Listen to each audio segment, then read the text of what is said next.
too early. Everybody's not out the room yet. I'm just getting you guys ready to rock and roll, you know?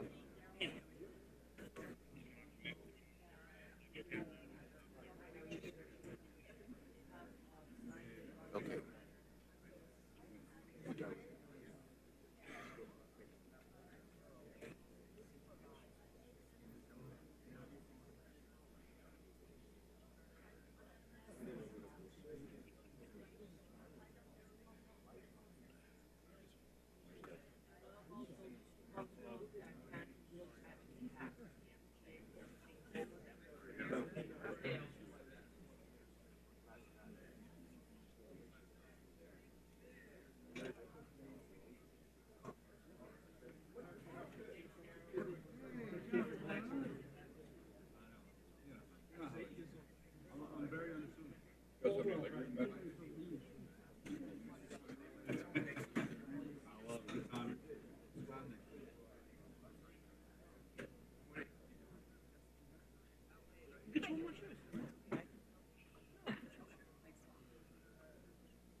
Board members could please find their seats. We'll be starting on time, I hope.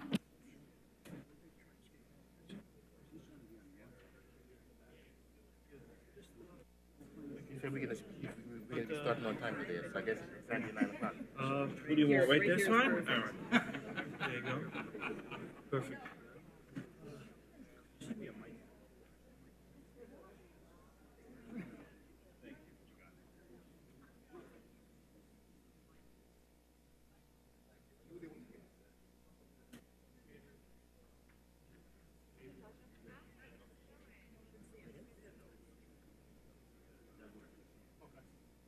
All right, let's get ready to rock and roll.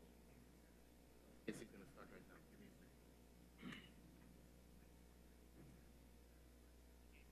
Give me a second. Hold on a second. Yeah, it's not. Wait, hold on.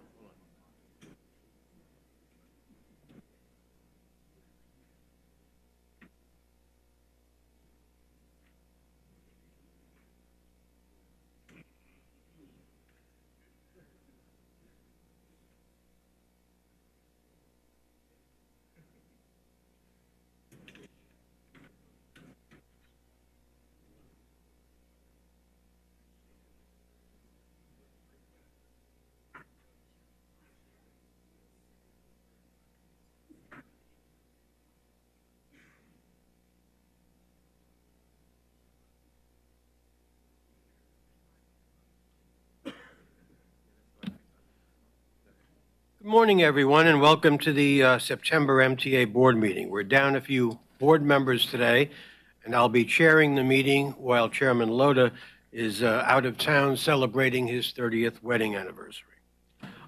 Let's start with members of the public who have signed up to speak. Mr. Ellis? Mr. Chairman, we have 20 public speakers today. Before we get started, I'd like to remind the public speakers that in the interest of time and fairness to all speakers, that we limit everyone to 2 minutes. Please be aware of the clock up front, warning you, and the warning you will get from me and the clock reminding you that you have 30 seconds left to speak.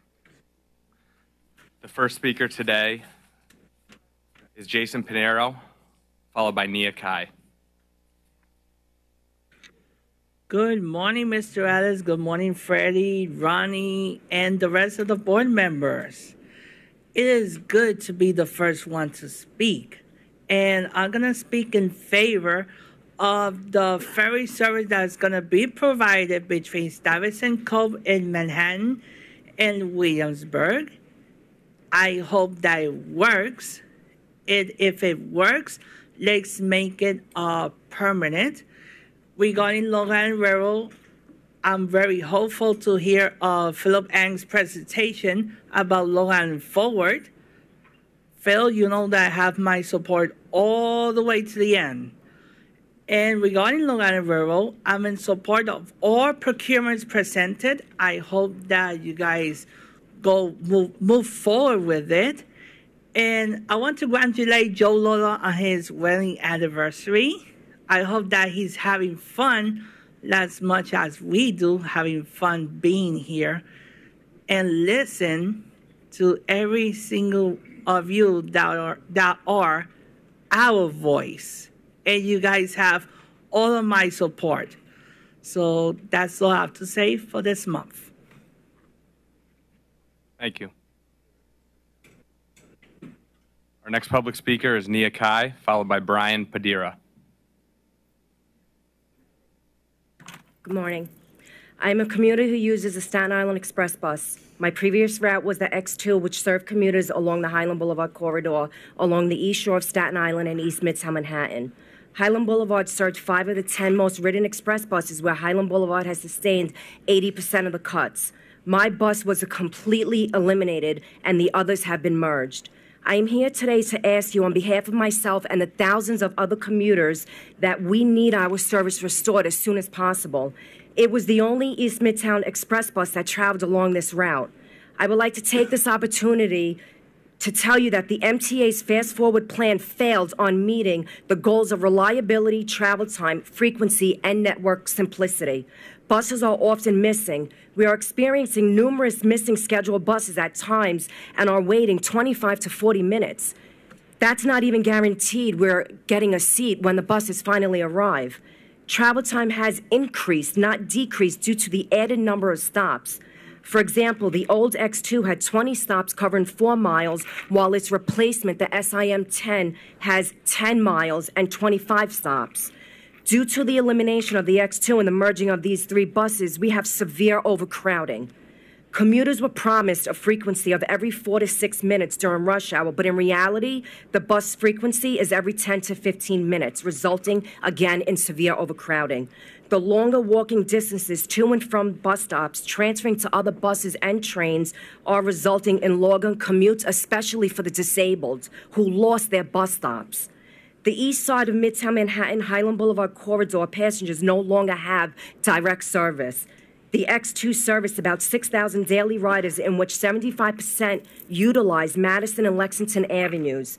So just to summarize, commuters are now facing 90 minutes and longer in total daily. Fifth Avenue is a traffic disaster, causing extensive delays.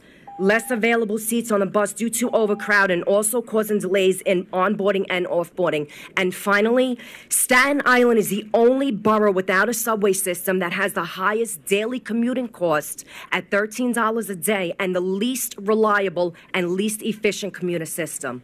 Thank you for your time. Our next public speaker is Brian Padira, followed by Sergeant Joe Duran.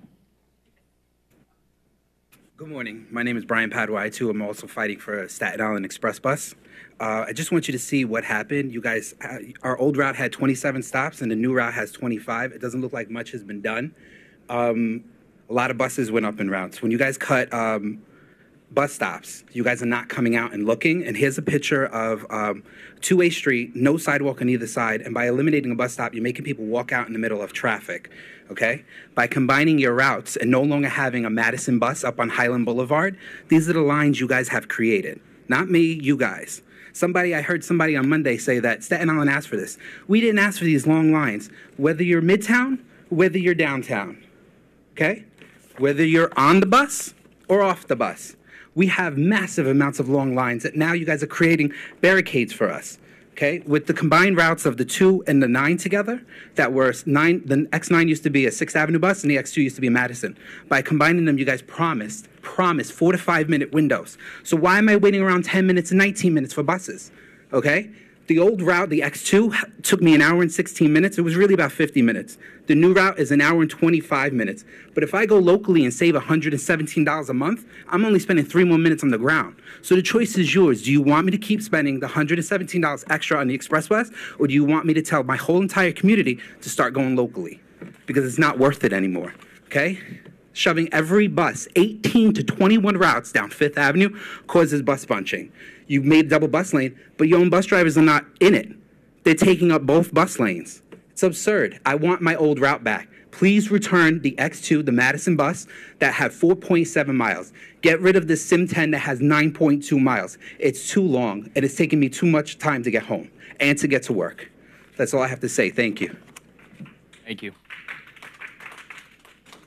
Next, we have Sergeant Joe Duran, followed by H.B. Schroer. Wait a button. It just starts? Okay. Good morning, ladies and gentlemen of the board, union members, and citizens. My name is Staff Sergeant Joe Duran, United States Marine Corps. I've been in the Marine Corps since 1999. I was going to come up here and give you some statistics, but I think it's just better to tell you a story, things that I tell my Marines. I do know that 12,000 veterans live below the poverty level in New York. I also know that 12,000 veterans are also college students in New York, so you've got all different types of situations. But I'll just get into the story. One of the things that I did as a Marine Corps and stationed here in Garden City, Newburgh, Cincinnati, New Orleans, 29 Palms, one of the things that we did was called funeral honors. And what that is that we give honors, we give the flag to the widow or the family members of the deceased Marines. And we did hundreds of them. And I would tell the Marines before I would leave, before I left the unit, say, I probably won't see some of y'all again until we have to do honors, either for you or for me. So now, give each other the honor and respect and help each other now while we're alive. Now, I heard about, and the way I'm going to connect this is that I heard about the veterans and how much they pay for the tickets. And this is a chance for us to honor them while they're here, while they're working, while they're going to school. If you bring down the price for that, it's not just a few pennies on the dollar for the tickets. Those pennies go to buy milk, food, eggs, things that we need to live. A little bit here will go a long way everywhere else. It's not asking for the world. It's just asking for y'all to give honor and respect to the veterans while we're still alive. Thank you. Thank you. Our next speaker is H.P. Schroeder, followed by James Barnlier. Good morning. My name is H.P. Schroeder. I'm a 92-year-old World War II veteran and live in Manhattan. Over a year ago, we proposed making available a discounted MetroCard at a senior price. For the record, let me read from David Keller, your acting director of MTA's Management and Budget Department. It's a letter to me of September 13th. It is fiscally, irresponsible for the MTA to consider reducing fares for veterans without properly funding it. I can't dispute you have financial problems, possibly due to prior boards. However, it was not caused by veterans. You thank us by charging us full fare, an average of $40,000 during our lifetime. I ask you, is that fair? The mayor and Speaker Corey Johnson recognized their moral obligation to college veterans by establishing on January 1st a discounted MetroCard. The city has done its part. When will the governor and this body do yours? The governor has the authority to pass 2 bills which allow for a 50% discount to all veterans. The public supports this. Explain to them why you cannot afford to dedicate 2 to 3 cents from every fare when congestive pricing is estimated to produce $1.5 billion in extra income. My fellow veterans have sacrificed years of their lives to fight for you. We ask you to examine your conscience and fight for us. While Mr. Keller says it's fiscally irresponsible for you to give a veteran's discount, it's unconscionable for you not to. Rest assured, we are not going away. Thank you. Our next speaker is James Barnleer, followed by Miriam Fisher. And I'd like to remind the public that we afford everybody 2 minutes in fairness and to do this in a timely manner. Right, I appreciate the disrespecting the last name. It's Barnaker. This is to Mr. Buford. Congratulations on, yes. What? Byford, sorry. Not Buford. Wow. That was the retort to the person who pronounced my last name wrong. So that was for you. So, Mr. Byford, congratulations on your appointment. Congratulations to everything. I'm fighting for more access for disabled on the subways. I know you've done it in London, and know you've done it in Ottawa. Is there anything that you can do, because I am a current myself of the half-fare card, like everybody else. I know there's not much that you can do in that frame of mind, but with the fact that the MTA has such poor standards for accessibility, at least along my line, the F line, right? There's bare minimum of maybe, I can count like 15 different subways and accessibility lines. Is there anything you can do? And if there is, I'd like to hear from you. Thank you. Thank you. Our next speaker is Miriam Fisher, followed by Eric Dinowitz. Hello, I'm Miriam Fisher. I'm a commuter, mass transit user. I worked for many years at International Center for the Disabled, and I myself have what would be called an invisible disability, bad back, bad knees. I compliment President Byford on his Fast Forward plan, which has acknowledged the needs of people with disabilities and appointing an accessibility commissioner, chief. I think the issue now is a concern about funding.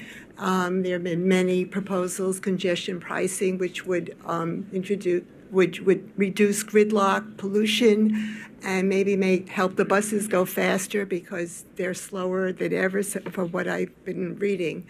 Another concern relating to issues of accessibility is the F train, which was just mentioned. One of my close by stops is 23rd on the F and the M line, which is closed for months for renovation. There are 4 consecutive stations in a row that are not accessible: 8th Avenue, 7th Avenue, 6th Avenue, and Broadway. And 6th Avenue is also near the Sellis Manor, which is an agency that's a residence for people who have visual impairments and blind. It's also a link to the PATH train. It's 4 stations in a row, and I think the plan was that there would not be more than 2 stations in a row that would lack accessibility. Talking about issues of accessibility, seats. Seats have been eliminated on the E train. Some stations no longer have seats while you're waiting. Some of the platforms, 53rd and Lex, 59th, and probably many others that I'm not aware of. But the first time I saw folding seats was on the Paris subways. If you could please and let me summarize your remarks. that where the new world can learn from accessibility issues in the old world. That's another need for people with disabilities. Port Authority eliminated benches, but they also have folding seats attached to the walls. If you could please summarize your remarks. We have a number of public speakers. Okay, so the issues of accessibility and seats, also accommodating people with diverse needs. Thank you. Thank you. Our next public speaker is Eric Dinowitz, followed by Assemblywoman Natalia Fernandez. Good morning, everyone. I think we're hearing a theme about advocating for people with disabilities. My name is Eric Dinowitz, and I am a special education teacher in the Northwest Bronx.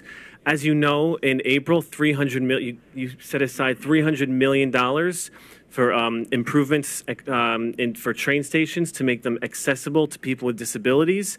We are here today to ask that some of that money be allocated to the Mosholu Parkway, Jerome Avenue 4 train to make it fully accessible for people with disabilities.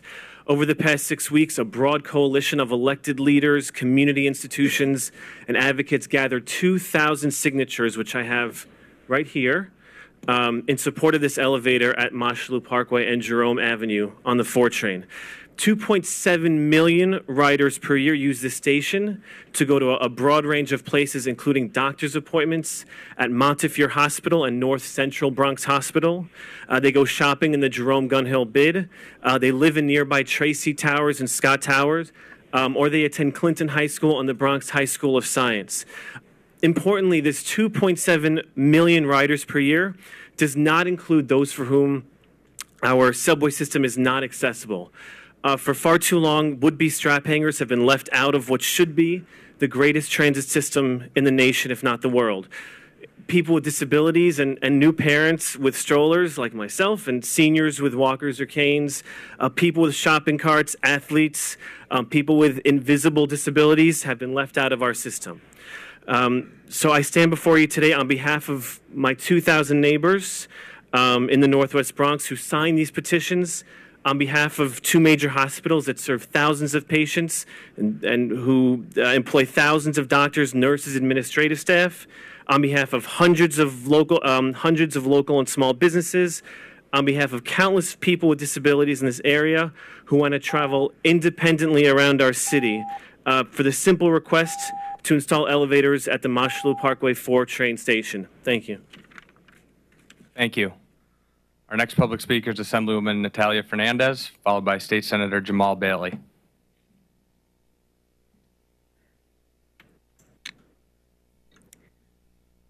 Time starting. Good morning, members of the board and everyone here. Quickly following off with what District Leader Dinowitz has said, I share the exact same sentiments. I do have the Mosholu 4 station in my district, and it is a dire need to have an elevator there.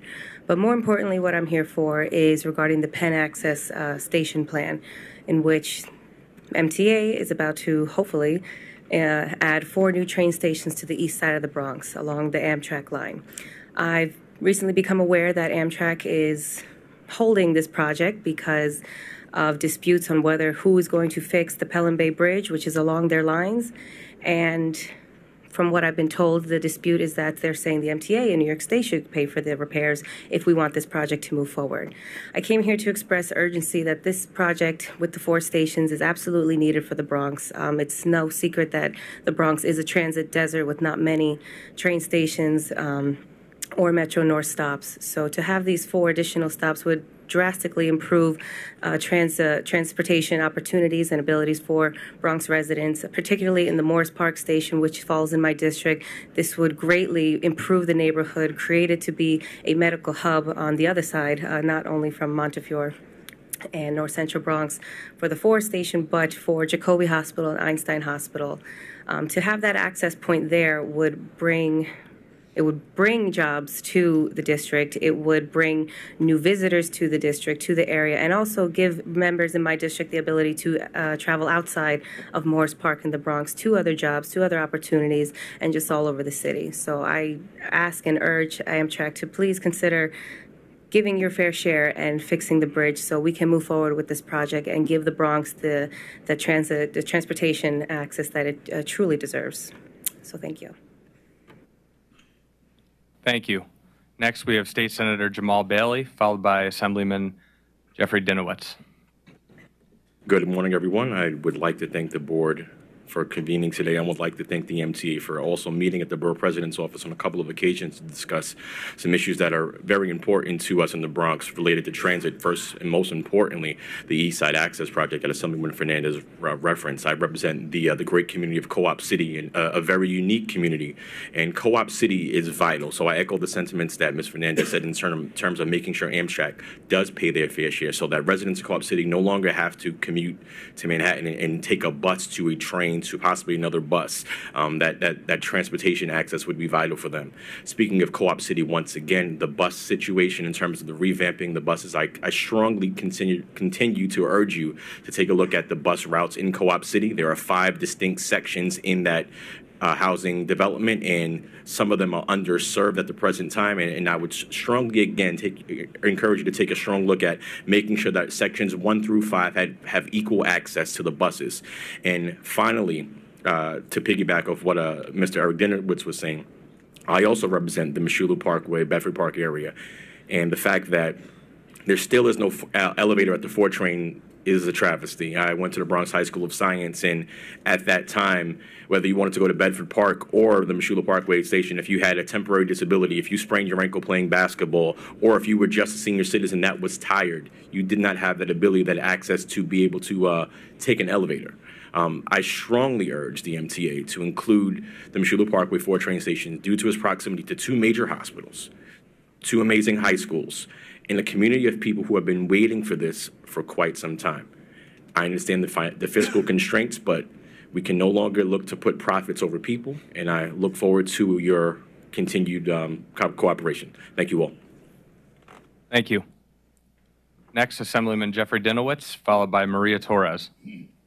Good morning. I want to start by thanking Mr. Byford and the Fast Forward Plan. I look forward to seeing the results as soon as possible. I want to also acknowledge Gene Hill, who's the president of Community Board 7, and Tracy Towers Tenants, who, along with Eric Dinowitz, co-chaired this petition drive on behalf of our community to ask for an accessible subway station at Mashulu Parkway and Jerome Avenue on the 4 line. And they, along with Assemblymember Fernandez, Senator Bailey, and many community organizations, work together because of the urgent need to have this station made accessible. There are only 23% of the stations in the city which are accessible, but the percentage in our community is less than that. And on the number 4 line, the last station that is accessible, as far as I know, is Fordham Road. That means there are 4 stations beyond it: Kingsbridge, Bedford Park, Mashulu Parkway, and Woodlawn, that are not accessible. But this particular station is especially important because it's just a couple of blocks from 2 major hospitals: Montefiore, the largest employer in the Bronx, and North Central Bronx, not to mention all the other things that previously stated. And this station is also a little different than a lot of the other stations in the Bronx. Most stations in the Bronx, people use it in the morning and they come back in the evening, but you don't have the reverse taking place. At this station, you have a very large number of people coming into the station in the morning because of the fact that you have the 2 hospitals there and that it's in the middle of one of the biggest business districts in the Bronx. So you have commuters, both AM and PM, coming in both directions. It's heavily used. There's a tremendous need. The type of people who use it, there is a significant number of people who have various disabilities who would like to use it. So many people who can't use it. And I would say that if you're going to add 5 stations, which I applaud you for, that it's a top priority that this be one of those 5. Thank you. Thank you. Next, we have Maria Torres, followed by Tasha Lebraras.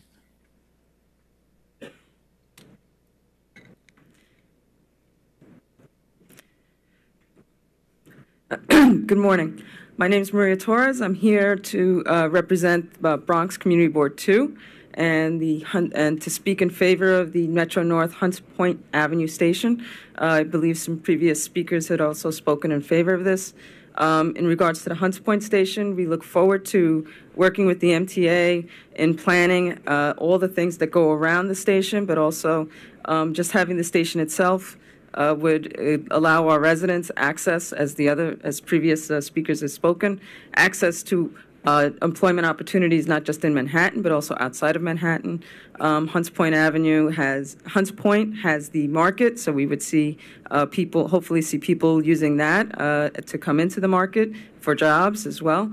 And so we are strongly in favor. We are very excited about the project and hope to see it come to its fruition. Thank you. Thank you. Next, we have Tashia Lebraras, followed by Monica Bartley. Good morning. My name is Tasha Lebraras. I'm a peer advocate at the Center for the Independence of the Disabled, New York. We need a much better elevator service that is not misleading. Oftentimes, a sign will be posted that an elevator is not working on the ground floor, but then when I go upstairs, there is no sign by the elevator letting people know the elevator downstairs is not working. If an elevator needs to be repaired, people who need to go up or down the elevator need to know this, not just one direction. Subway rides themselves are difficult for me to maneuver. If I have a seizure, I'm either unaware or confused of what's going on during and after the seizure. We need accessible subways. I have lost my balance and fallen on the train because I had a seizure, but was fortunate enough to have a working elevator by the time I got off my stop. But not everyone is fortunate to have an elevator at their stop, much less an elevator that works. Of course, expanding Accessorides on demand to include people like myself with invisible disabilities would be the best option. Thank you. Thank you. Next, we have Monica Bartley, followed by Cyrus Monaco. Good morning. My name is Monica Bartley, community organizer at the Center for Independence of the Disabled New York. Transportation options for New Yorkers with disabilities don't always follow the kind of immediate and unplanned travel needed for many jobs, for doctor's appointments, for family emergencies, and for everyday life. We're pleased that President Byford is fast-tracking accessibility at 50 new stations. But we've been promised that for years. We welcome the $300 million allocated to subway accessibility, but flexible funding must be available to ensure that accessible subway stations are created despite any delays or cost overruns. In order to make sure we get what federal laws provide, we need to see a reasonable timeline for subway accessibility that includes a clear plan and budget that is enforceable and a line of accountability so we can be confident that these promises will finally be kept. And in addition, I'd also like to ask that the on-demand service be extended, the Accessoride on-demand service, that is. We spoke about this on Monday, and I'd just like to reinforce that request. Thank you very much. Thank you. Next, we have Cyrus Monaco, followed by Malan Mehta.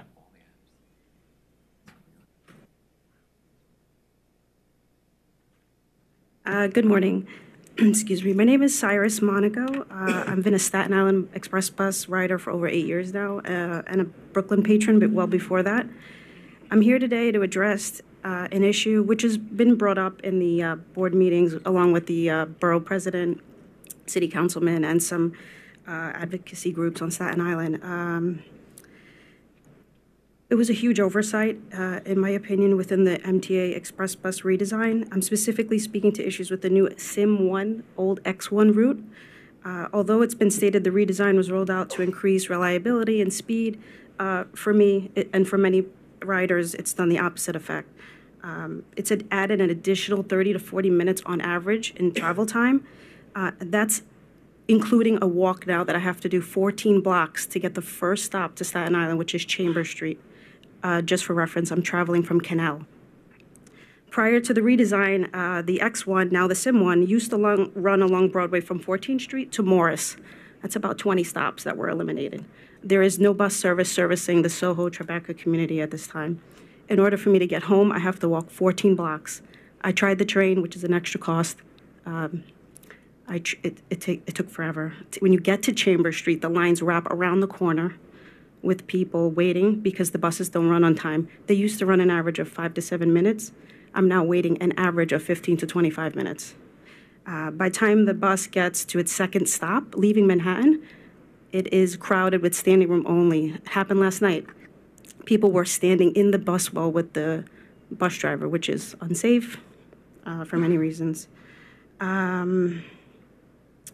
Again, I used to pick up the bus going back to Staten Island on either the Broadway and White or the Broadway and Grand stop.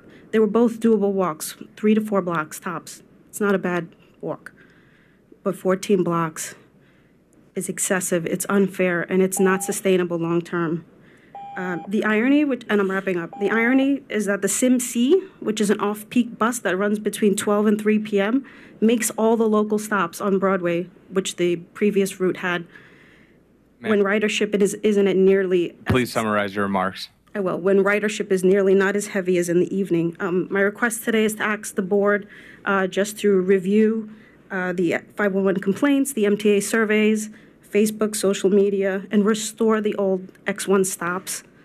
Again, it's not sustainable long term. We need a bus that services the downtown Soho Tribeca community back to Staten Island. $13 a day. Ma'am, if you could please summarize your remarks. Thank you. That's all I ask. Thank you. Thank you. Our next public speaker is Malin Mehta, followed by Colin Wright. Good morning, and thanks for giving us a chance to speak. My name is Malin Mehta, and I'm a senior associate at the Regional Plan Association. The MTA this week told us that subway service has stabilized, but there's still a long way to go before the average New Yorker stops leaving home 30 minutes early, just in case. Andy Byford and his team deserve credit for stabilizing the system and developing Fast Forward, which is our ticket out of the transit crisis. RPA believes Fast Forward is credible and doable, the comprehensive plan we need to transform our transit network. And we know that riders can't expect real, tangible change until Fast Forward is actually implemented. Over the past year, the MTA has hired more staff for maintenance and repair, hired a chief customer officer, and new station agents. Employees have been hard at work. For example, they have welded 30 miles of new track, fixed 600 miles of signals, and reduced emergency response times by 20%. But we need to go beyond playing catch-up and implement proactive measures like the ones called for in the Fast Forward plan to make the transformative changes needed to create a transit system we need to support a growing economy and population. Fast Forward will cost tens of billions of dollars. It cannot be implemented without new, sustainable revenues. Congestion pricing is the fairest and most effective way to bring the benefits of Fast Forward promises like more elevators, more subway service, transport bus service, and accountability to customers. We need the MTA board to help build support for Fast Forward and understand and communicate its benefits. We also need elected officials to work together to approve congestion pricing, which will help raise the revenues we need. Thank you. Thank you. Our next speaker is Colin Wright, followed by Janice Bartley.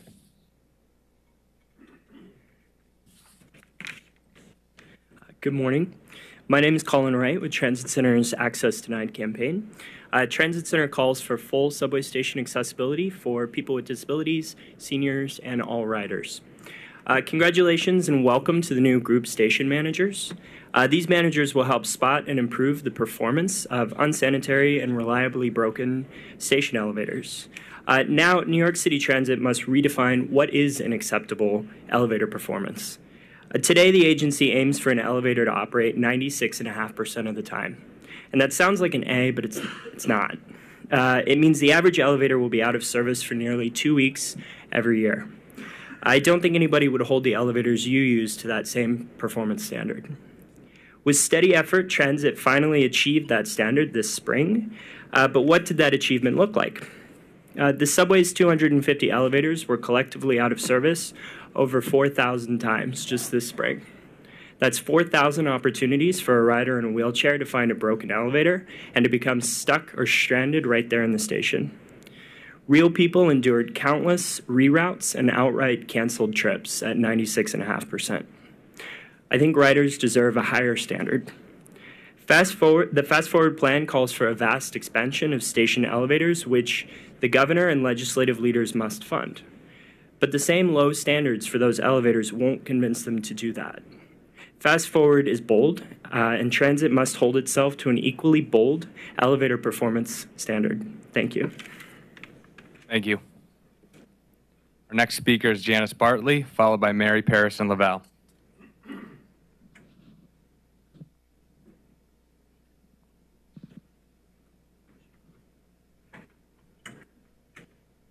Janice Bartley. All right. Mary Parris and Lavelle. Oh, sorry. Mrs. Bartley, go ahead. My name is Janice Bartley, and I have been taking Access a ride for about 20 years, and that was just to get here this morning. I joke, but sometimes it really does feel that way with the delays that we have to deal with. I've been late for numerous appointments, missed appointments, And if it's really important to get there, I've learned I have to schedule rides 3 hours in advance to make sure that I will arrive on time. I live in the Bronx and I've been taken on tour through Queens or Brooklyn on the way to appointments in Manhattan, and just as many times I've been left waiting at my door for a ride that didn't show, or was waiting outside after an appointment. For my return trip home, when you have only one means of transportation to depend on to get you from point A to point B, it can be very frustrating and discouraging if things do not work as they should.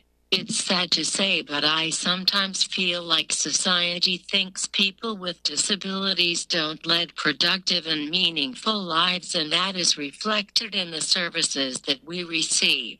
I feel that if people could really see that people with disabilities' lives really matter, it would change how people look at the disability community and, more importantly, the way that we are treated. All I want is to be able to get to my job and to my appointments on time like anyone else does. Thank you.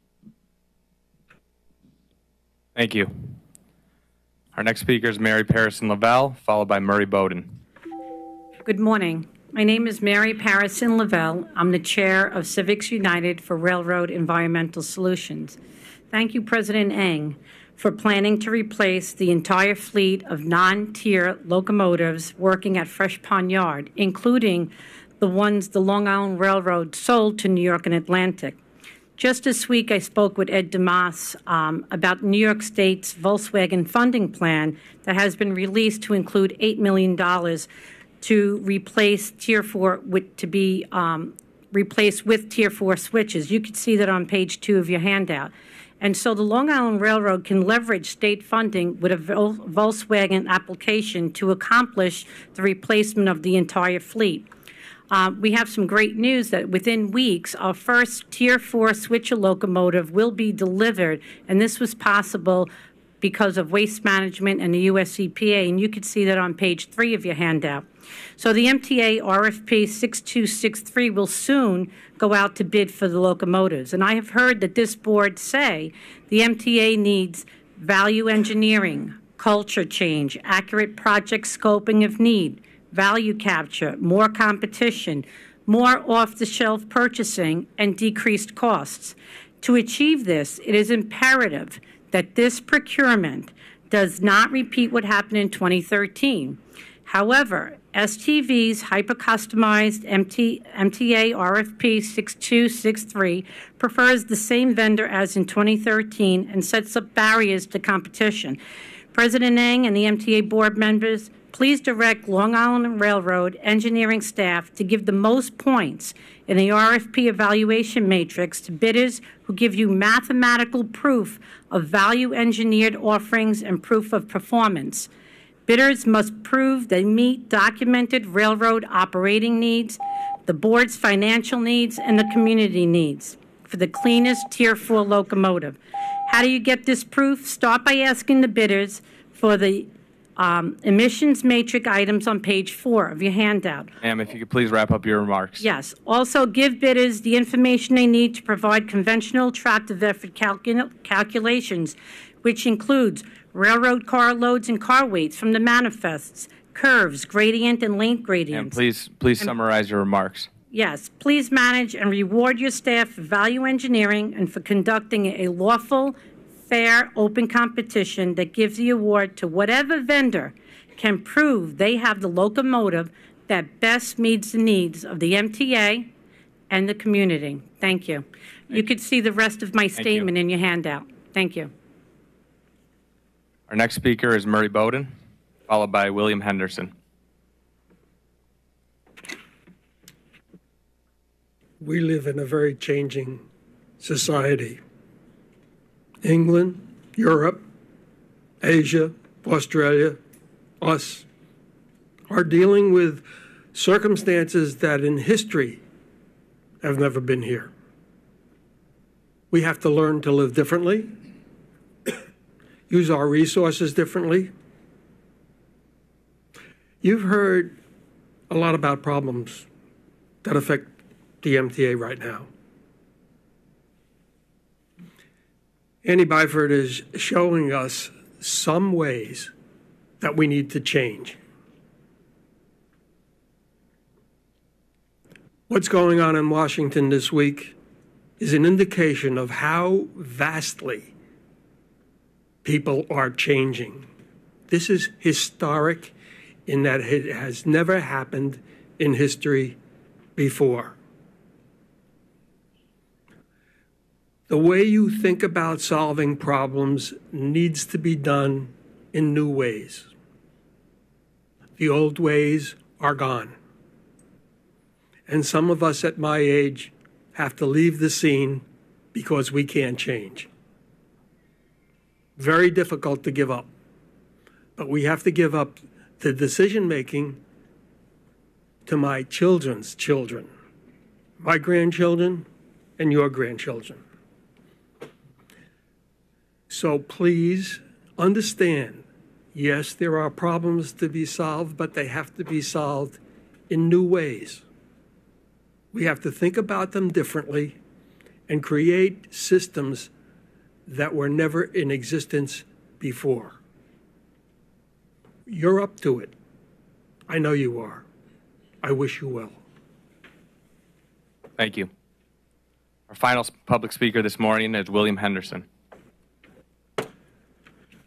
Good morning.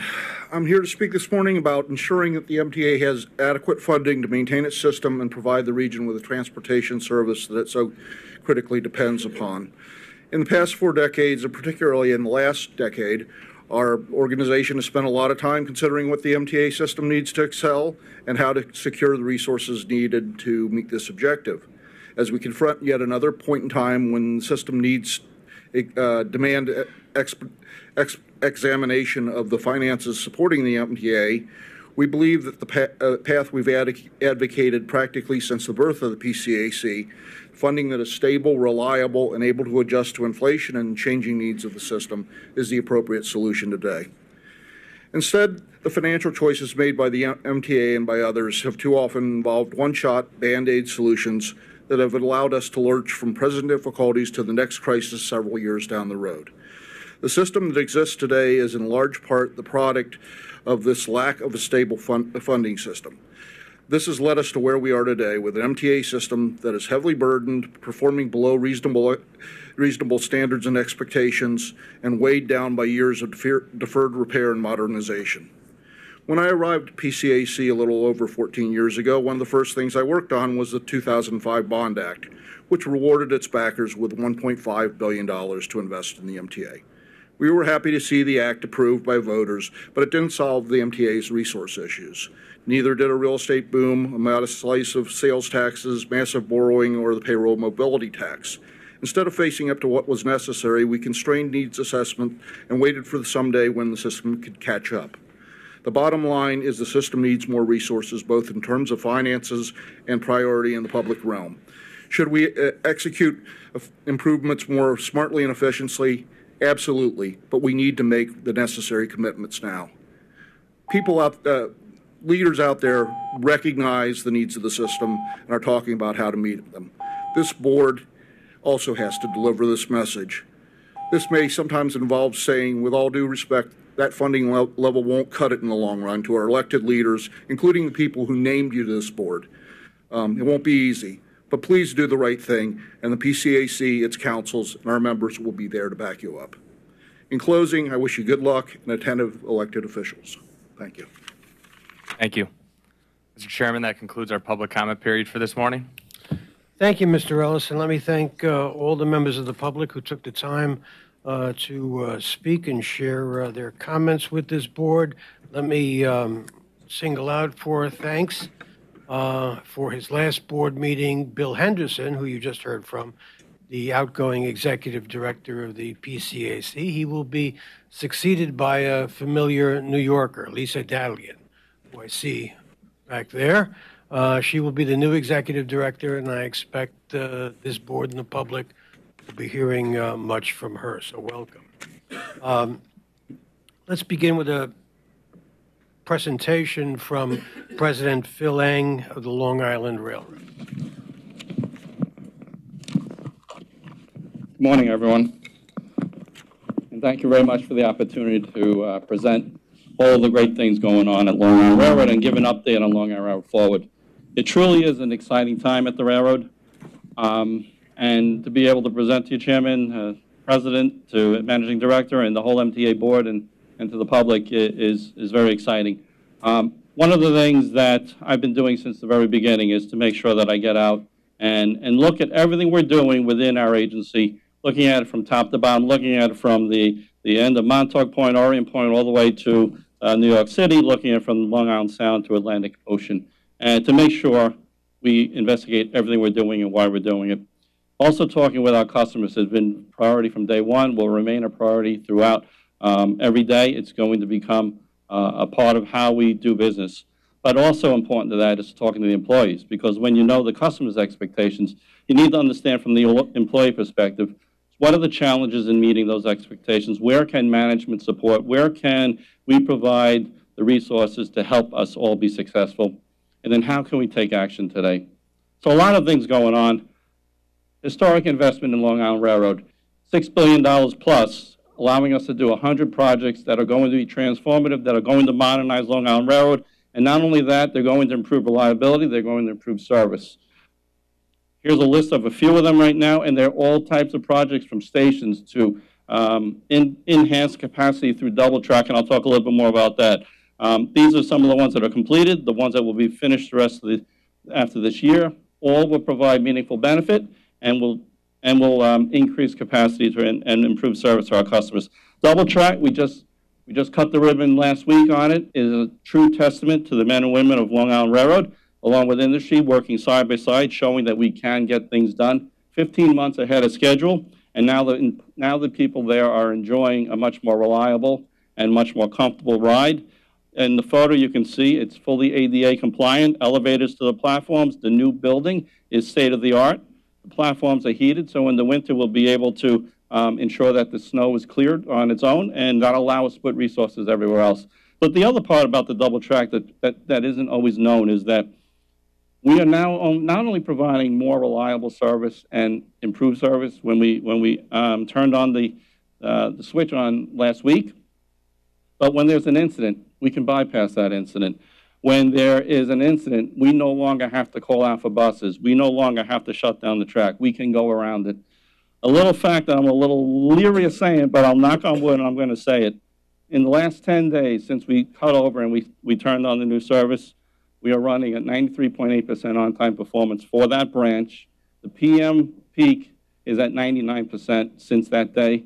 It is something that shows that this is meaningful work. It is providing benefits. Things can still happen, but allows us better time to react. Another key piece is, think about the switches. When we had a single track, we had switches at Farmingdale, we had switches at Deer Park, we had switches at Ronkonkoma, and every time in the winter, we need to man those switches. We need to make sure during inclement weather those switches function. When they don't, we need to fix them.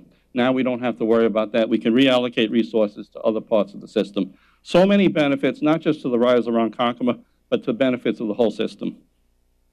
Third track, we broke ground on that recently.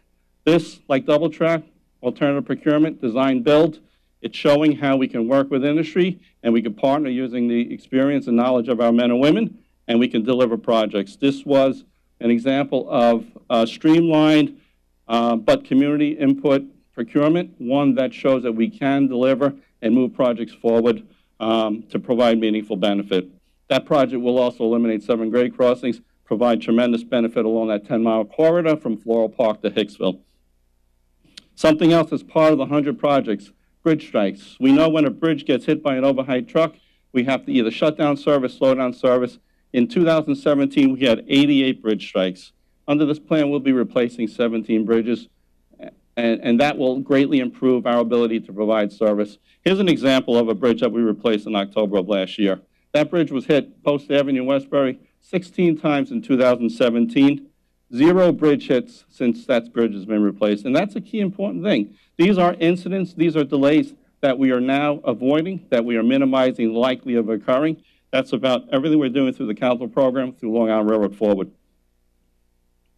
Something else that's dramatically important to us. We know we need reliable and modernized fleet. The M9 cars are in our hands. We're testing some of them right now. They will provide a much more reliable ride, they'll provide a much more comfortable ride, and they'll allow us to be able to provide the service to our customers that they expect. So what are we doing in addition to the capital program? We're balancing that with a new sense of urgency. We're balancing that with attacking the components of our system that are causing the most delays to our customers, that are failing the most frequently, and at the worst locations. And a few months ago, I talked about it, grade crossings, right? Safety delineators, 296 grade crossings. We enhanced the visibility of those by installing delineators.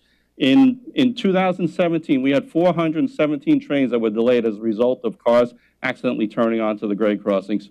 We've had 0 cars turning onto the grade crossings as a result of this. It is a tremendous proactive measure and I'm proud of the men and women that implemented that in such a fashion that it's done already, is the key. Manholes, we've insulated them.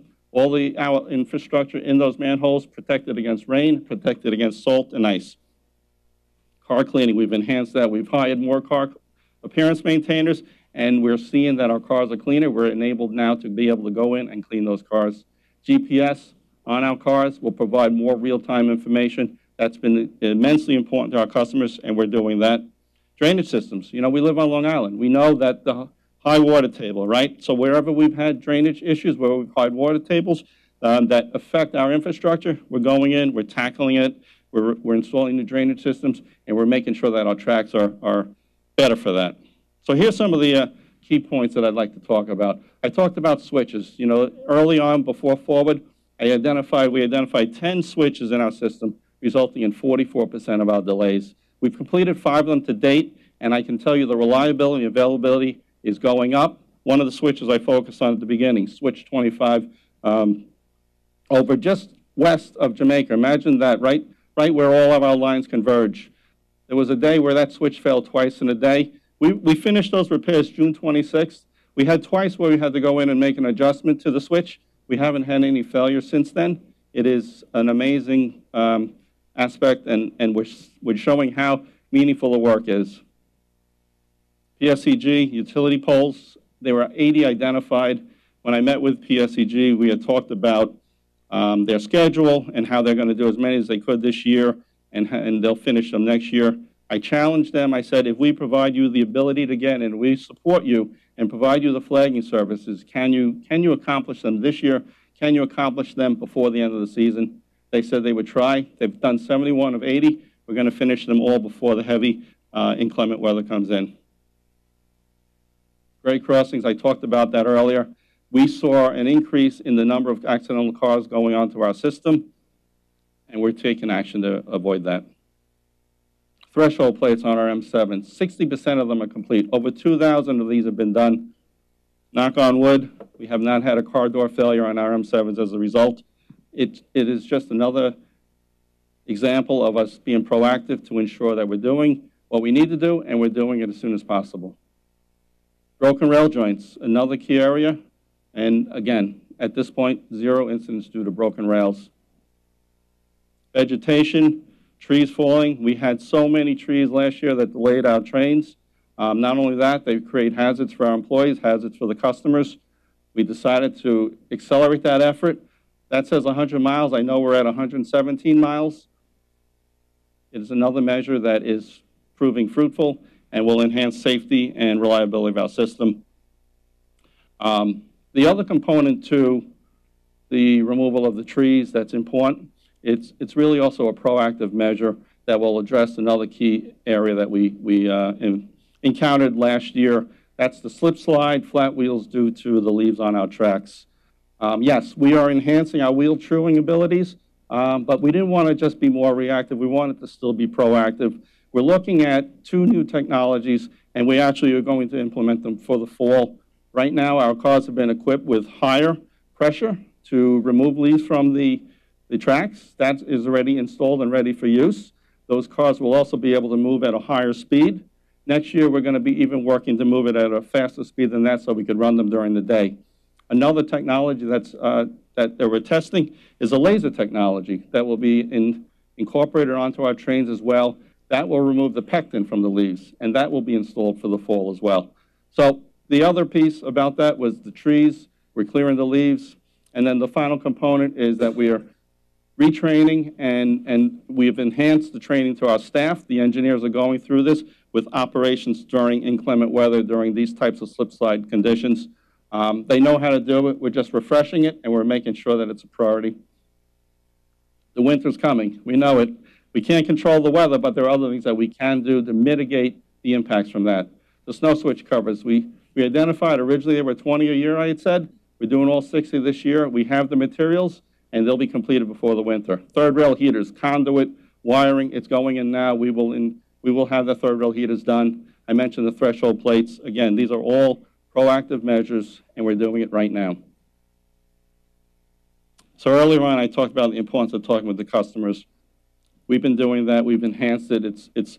We're going to make this a component to every one of our employees. The Meet the Managers program is something that we've started. Every station, we want to go to our customers. We don't want them to have to always come to us. We've been going station by station across the system. It is part of their daily activity, and the feedback we're getting, whether it's constructive criticism or whether it's positive feedback, it's invaluable to us because it helps to keep us going in the right direction.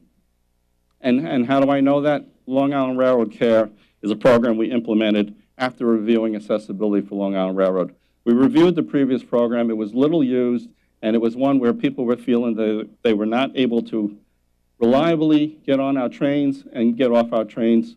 We developed CARE, and we created a much more higher visibility. We have ambassadors. We have ushers at our main stations, Jamaica, Atlantic, Penn. 6 times greater usage at the station since we've enhanced this. And I talked about feedback. So much positive feedback from our customers now. They're telling us that the anxiety of their trip is gone. They are feeling that they will be not only helped onto the train, they'll be helped off the train. And this is a testament to our ambassadors, to our ushers, to our conductors. This really takes everybody working together as a team and the management that helped put this together, and working with the groups, the advocacy groups. We created a task force. Another key thing of trying to provide service to our customers and doing that now. Again, taking what we're hearing, turn it into action, because it's important for us to improve service as soon as we can. Something else, through the feedback, hearing about crowded trains at Penn because of the short platforms at Forest Hills, Kew Gardens, 4-car platforms. Everyone's crowding into it. And what happens? We get to those stations, unloading, boarding, it's slowed down. Dwell times are longer because people have to walk up. We said, what can we do? It wasn't in the program. We decided we can do something, and we can do something now. We increased capacity by 50%. We took the experience we had at Shinnecock, and we did the same type of thing. We made it more robust because it's along our main line. And now we are seeing that the cars are less crowded. Our conductors can walk through and collect fares. And we are one other key piece. This is not just about improving the ride for the people at Kew Gardens, Forest Hills. This actually has system-wide benefits. Those 1 to 2 minutes that we lose at each of those stations has an impact across our system. If that train gets late to Jamaica, the connections are late. If that train gets late to Jamaica, the trains following it are late. That ripples across the system. This is a system-wide improvement that is adding benefit not only to the folks there, but across the whole ridership. Stations, we know how important that is to every community. Lynbrook is one that's been talked about for a long time.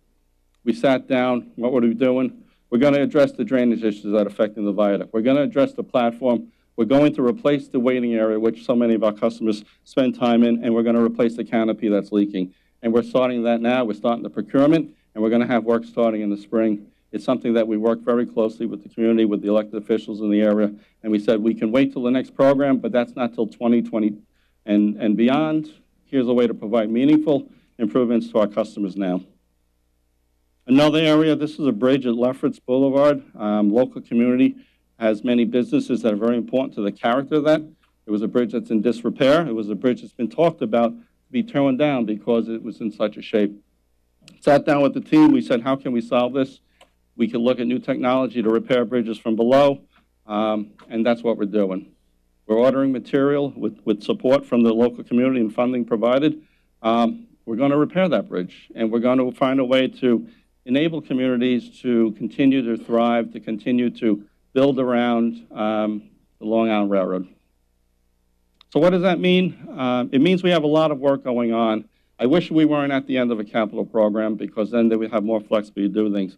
But that means we need to take a look at the next capital program. It means we need to be bold with that, and we need to make sure that that program enables us to provide the services that we're saying we're going to provide. And that means that I'm going to take a look at what's important to the employees so they can deliver on those commitments, and that means what's important to the customers, because that's their expectation. We've looked at electrification across the system, something that's very important in many ways, yet we have so many areas where we still don't have it. Here's one that has been talked about a long time. It's the Central Branch. It runs from Hicksville, Belmont to Babylon. Not Belmont, Bethpage to Babylon. And it's a diesel connection. In August, when we had the lightning strike and we had the fire at the substation, the mainline branch was shut down. And it took us an hour and a half to be able to round up diesel fleet and crews to be able to start moving people along the southern branch. We're going to electrify that branch. We're going to be able to enable us now, if there's an incident along the main line that takes out every track, if there's an incident along the South Shore that takes out every track, or even during planned opportunities, we're going to be able to start moving people, even with, albeit with delays, we're going to be able to start moving people out of Jamaica or in the westbound direction immediately, because that means any of our coaches, whether it's electric or diesel, can move immediately. The idea is, how can we start to address those situations that have been really challenging to handle? We're going to make that a priority for the next program. It's to give us flexibility. It's to give us the ability to respond. It's the ability to provide additional options for maybe inter-branch connections. We're going to take a look at all of our needs across the system. Another area that I believe highly is important to take a look at, Port Jeff branch electrification. There's tremendous benefit, just as we did with Ronkonkoma, to take a look at the needs to do there, electrify, look at where we should double track, and then we could also take a look at how that diesel fleet can be reused. Because something I noticed through this summer, we don't have enough coaches to be able to support our diesel territory. We need to look at that. We need to look at it for not only special events, but we need to look at it for an increasing growth out in the East End. So it's something that we're taking a look at and will be part of our priorities as we build the program that we recommend. We know it's exciting time to be at Long Island Railroad. We know how important Long Island Railroad is, not only to the people that use it on a daily basis, but we know how important it is to the communities that live around it. We know how important it is to the whole New York metropolitan area. That's why we hear so much about it. That's why every decision we make is important.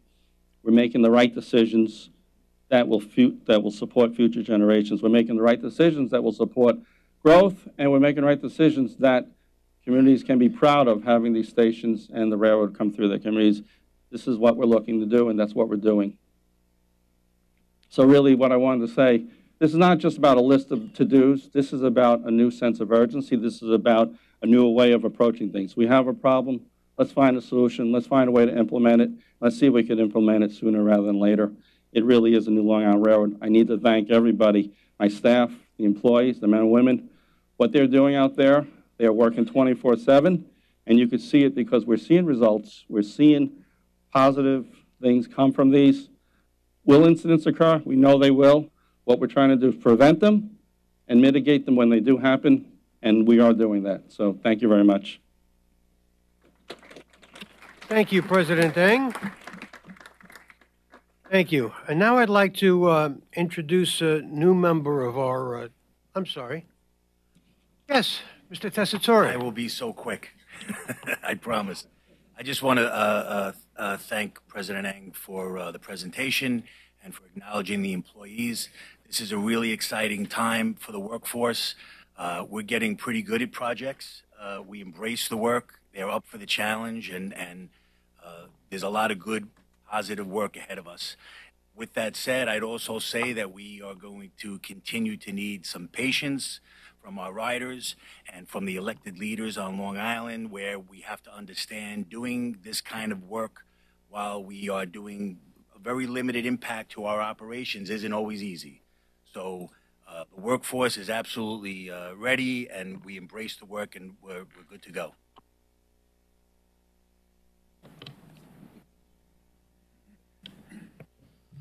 Thanks, President Eng, for a wonderful presentation. I'm hopeful that your philosophy of providing more of a one-seat ride through electrification will also carry forward when Eastside Access comes and the service plan for Brooklyn service becomes known, because having the majority of people who had a one-seat ride, or at least across the platform transfer, go up and over to Platform F to continue their I believe most of those folks would probably stay on the train and then just ride down an overcrowded subway line to Lower Manhattan if that was their destination. So I hope you will take a look at the service plan when Eastside Access comes. Thank you, Mr. Albert. We're looking at all of that, and we're very excited about that, and it is going to be a game changer when Eastside Access is done, and we're working very closely with Capital Construction to make sure that we deliver on those commitments. That's a key component to improving reliability and services, making sure we deliver when we say we'll deliver. Thank you. Of course. Mr. Glucksman. Yes, I wanted to second my colleague Andrew's remarks. The one-seat ride is very important, especially for the branches, and I just hope that you could find a way of continuing it.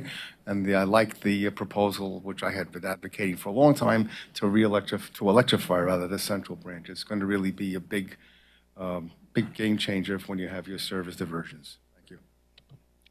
Thank you.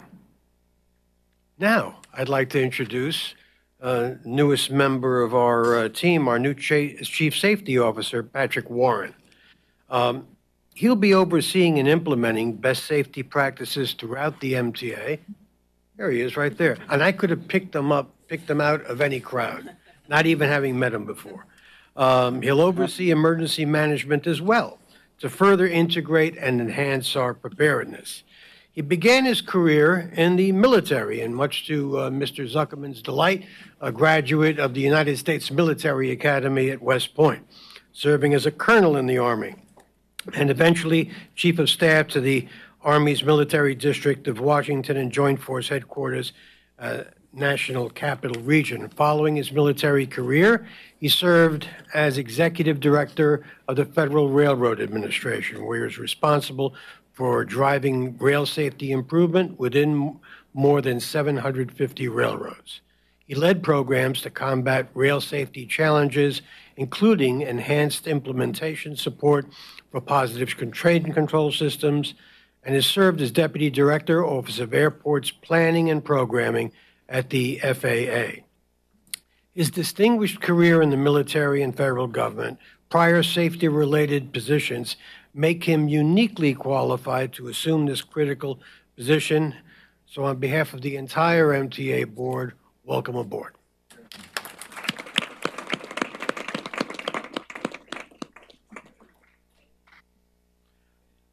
And now, approval of the minutes. Minutes of July's meeting have been distributed and are in the board books. Are there any corrections or omissions? If not, may I have a motion to approve? Second. All in favor? The minutes are approved. Next, report from the Committee on Finance, Mr. Schwartz. Mr. Acting Chair, the Finance Committee met on Monday and reports the following. There are two action items for board approval. The first action item approves the agreement with the New York Power Authority to provide supply of electric energy, capacity, and ancillary services for the MTA and Cognizant service territory. The second action item requests board approval for the filing and acceptance of federal grants for federal fiscal year 2018 and 19. The committee recommends these action items, and I move them. Is there a second? Discussion? Hearing none, all in favor? Aye. Opposed? Opposed? Oh. Recusing myself from the NIPA action. Okay. Record will reflect that. And abstaining. And one recusal. I'm sorry? No, I asked. It was supposed to have a question mark behind it. One recusal. Motion passes. Okay. The committee voted to table the action item presented at committee requesting approval for administrative changes to the MTA's advertising policy. Staff will review the action item and present it for discussion at the October meeting. There is one non-competitive procurement in the amount of $176,000. The committee recommends this procurement, and I move it. Is there a second? Any discussion? If not, all in favor? Aye. Opposed? Abstaining? It passes. There are 18 competitive procurements in the amount of $8.9 million. The committee recommends these procurements, and I move them. Is there a second? Any comment, questions? Hearing none, are we ready for a vote? All in favor? Aye. Opposed? Abstaining? Procurements carry. There are 7 ratifications in the amount of $12.2 million. The committee recommends these ratifications, and I move them. Is there a second? Any questions or comment? Mr. I'm sorry. Greenberg. Ira's fine. Anyway, on the emergency order procurements, especially regarding Thales and Siemens, and I forgot the third one. I just wanted to note in these, I didn't because we're short on time, that some of the work being done here should also apply to the commuter railroads, or should be looked at to be applied to the commuter railroads. These are the same people doing PTC, especially in regards to Jamaica, Grand Central, Penn Station, and Brooklyn Flatbush Terminal. As we all know, there'll be no PTC protection there, and I think some of the work they're doing here might be able to apply to the commuter railroads. I would like to see that bridge made between the commuter railroads and transit, because I think that's a critical safety omission, if you will, in PTC that we should address. Thank you. Is there anyone else? In that case, all in favor? Aye. Opposed? Abstaining? Ratifications pass. There are 6 real estate action items this month described on pages 80 through 94 of the board book distributed for this meeting. The committee recommends these real estate items, and I move them. Is there a second? Any comment or question? Hearing none, all in favor? Opposed? Abstaining? This concludes the Finance Committee report. Thank you, Mr. Schwartz. I chaired the Transit Committee and report the following. There are 2 non-competitive procurements in New York City Transit for $23.1 million on pages 100 through 103 of the board book distributed for the meeting. The committee recommends these procurements, and I move them. All in favor? Opposed? Abstaining? Procurements carry. There are 10 competitive procurements in New York City Transit for $218.4 million on pages 104 through 118 of the board book distributed for the meeting. The committee recommends these procurements, and I move them. Is there any comment or question on them? Hearing none, all in favor? Opposed? Abstaining?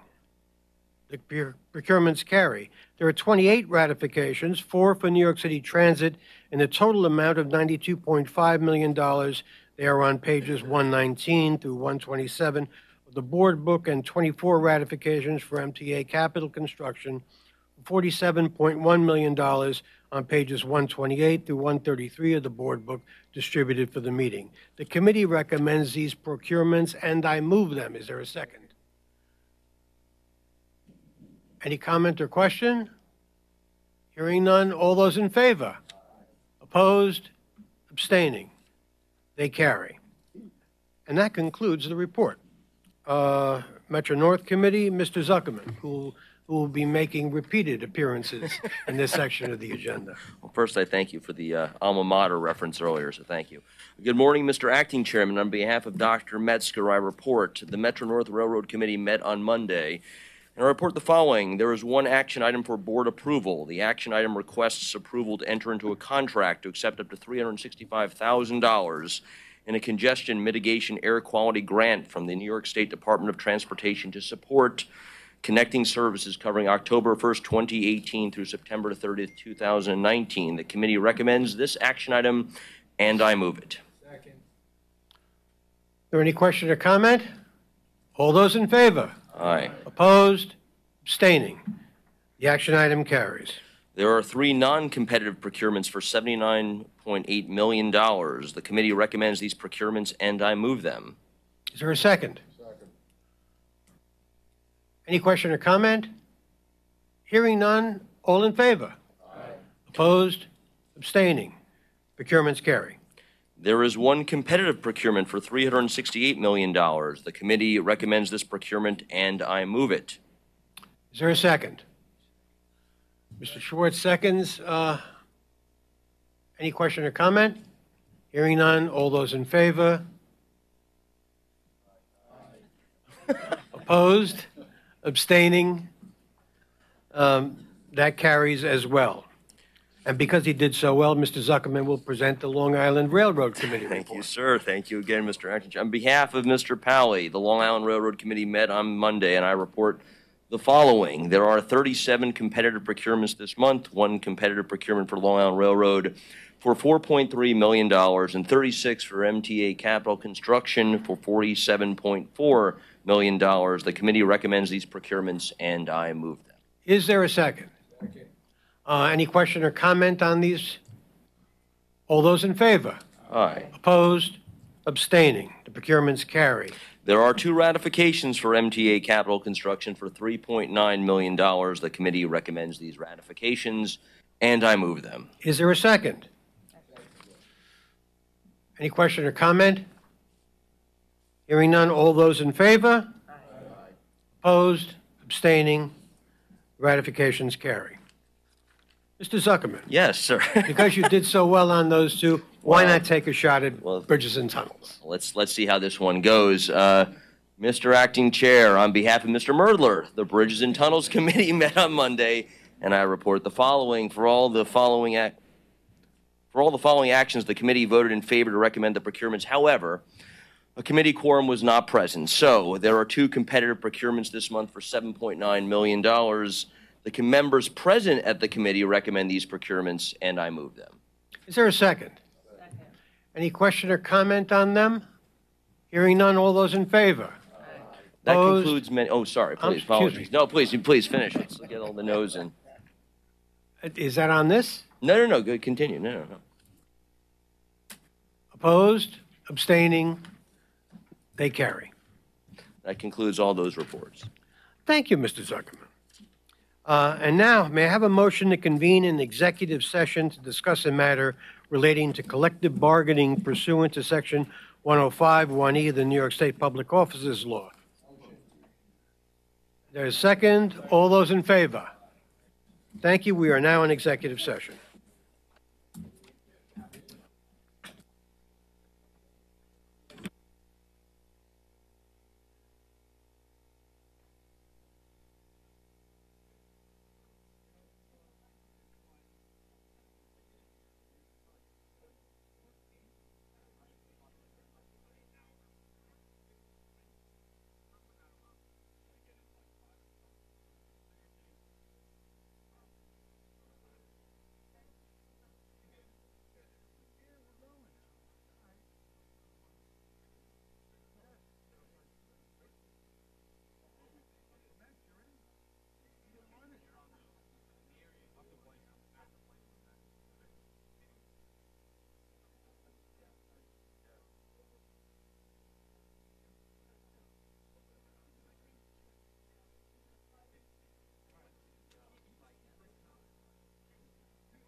Listen, you want to come to my party this year now? You didn't go last year. You want to come this year now? The reason I didn't go last year is the beef. I didn't have a ride to get there. You got a ride now? Yeah. Sure? You be no part of drinking. Like a cat. Don't worry. If you drink, you let me know. I kick your ass off. No, I'm just saying, though. I'm just saying. If you don't feel comfortable going home, you leave your car there. I kick it home. I'm serious.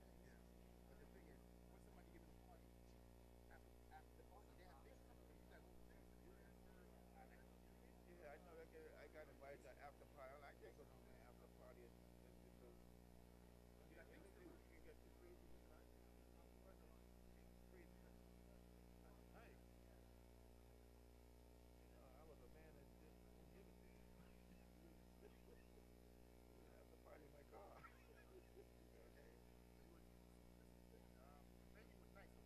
Yeah. Yep. I'm gonna drop him. You're not here no more. The way you on the foot floor, you're not on this side anymore. I don't know. I'm gonna give you a flyer. I gotta bring you down. Huh? Dolly. Okay. Give you Dolly.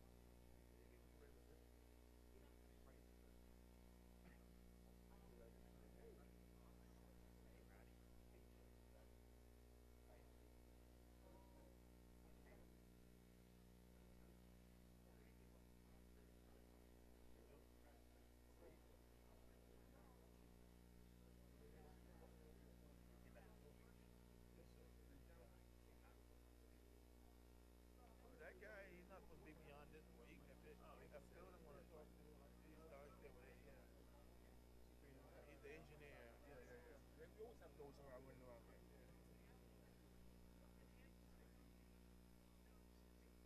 Safety.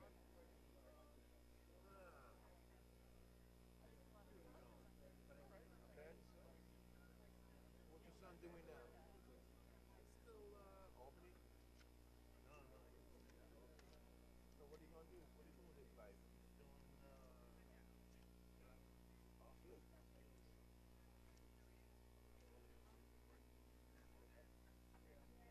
Good.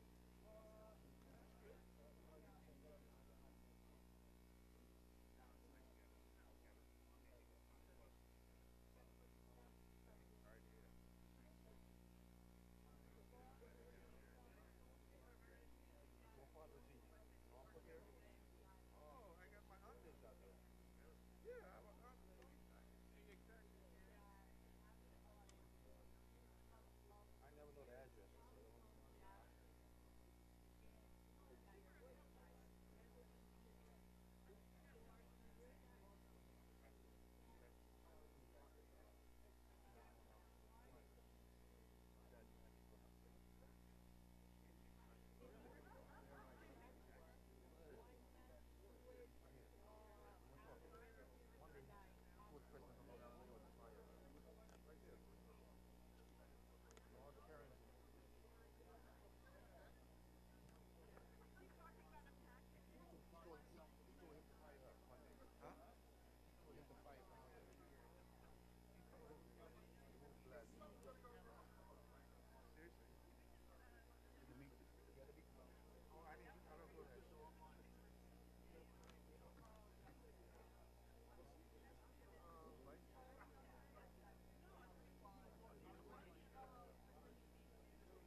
All right, let's get back.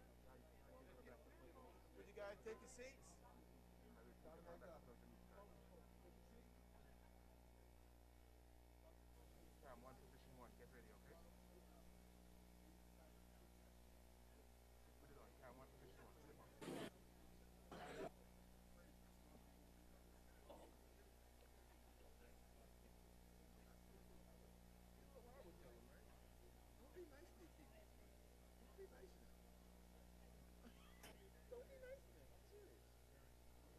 Uh, May I have a motion, excuse me, to go back into public session? Second, all in favor? We are back in public session.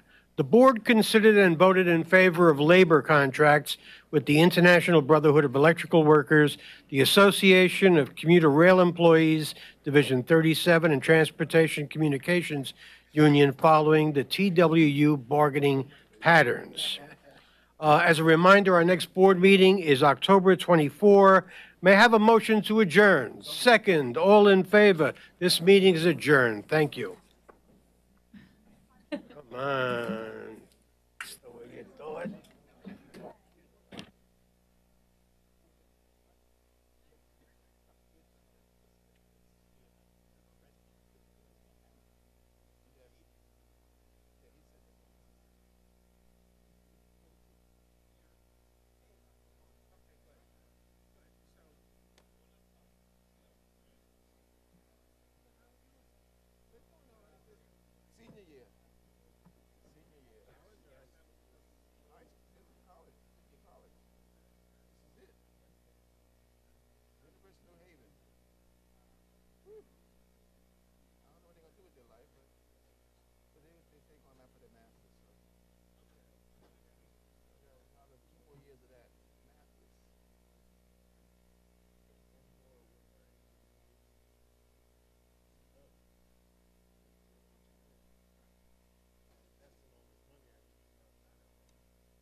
Check 1, 2. Check. Check 1. Check. I need to test. I need to test over around for like 4 hours one day.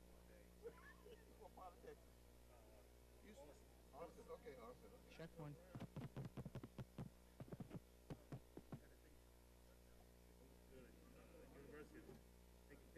Right. I was trying to take pictures.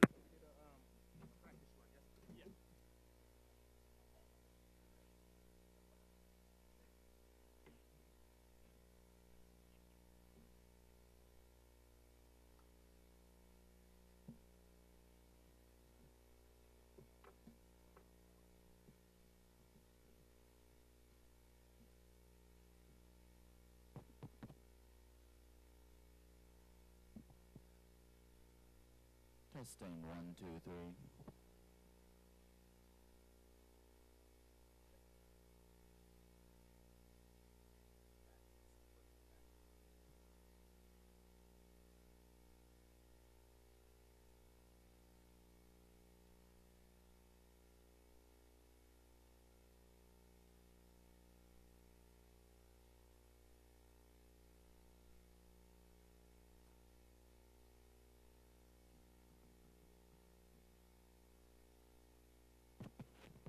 Check, check, check. Microphone check.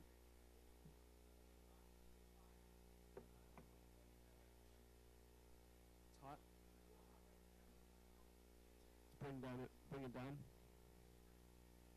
Check, check, check. Mic check.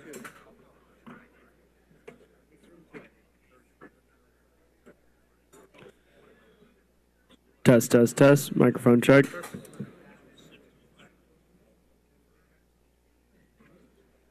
Check 1, 2. Check 1, 2, 3, 4, 5, 6. The output down.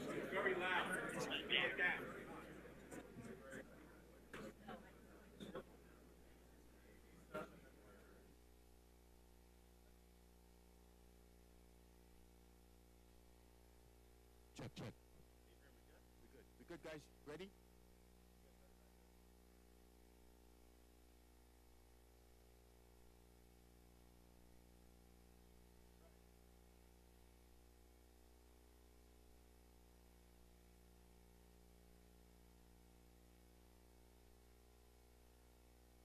Good morning. Let's do it.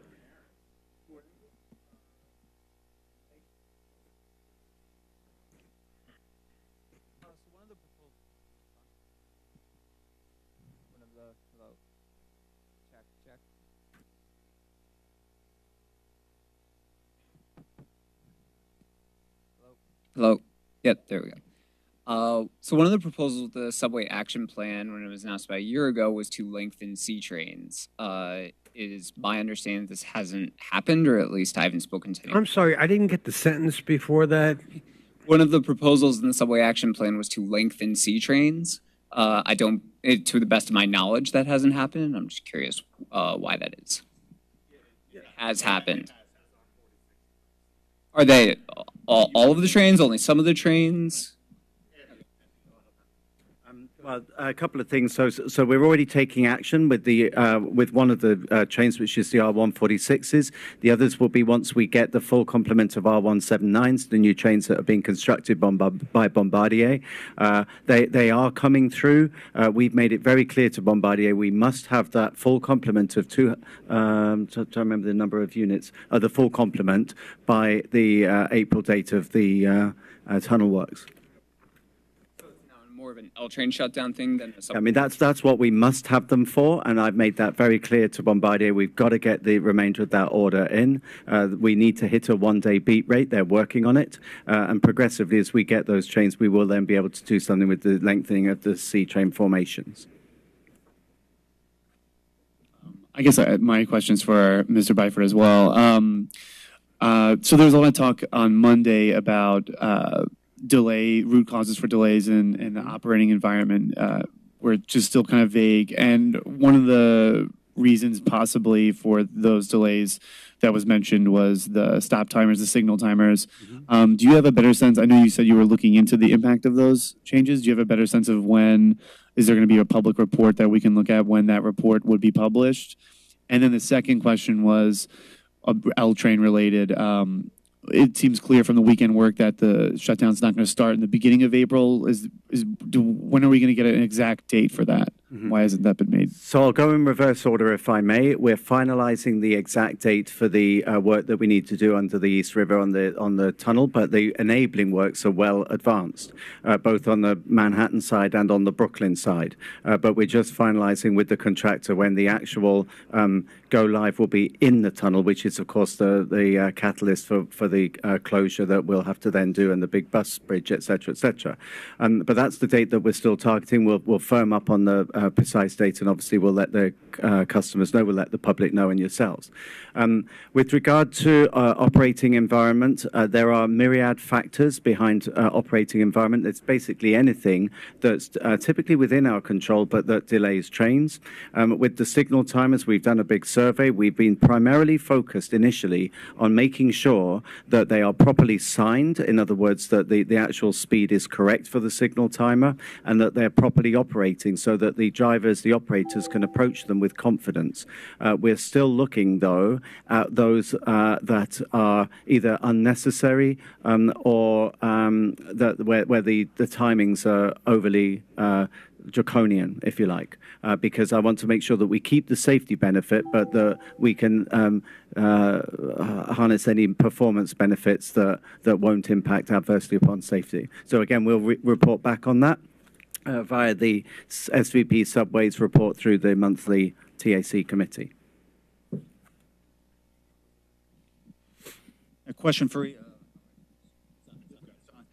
question for either one of you. Philip Eng today in his LIRR presentation talked about some of the steps he's done to winterize the system. Now, last week we had the image of the waterfalls in the station. It's still rainy season, and we have winter coming up before too long. How prepared is the system to handle the worst kind of extreme weather? You mean like another Superstorm Sandy? Yeah. Do you want to take that? Okay. So I'll start at the high level, and I'll bring it down.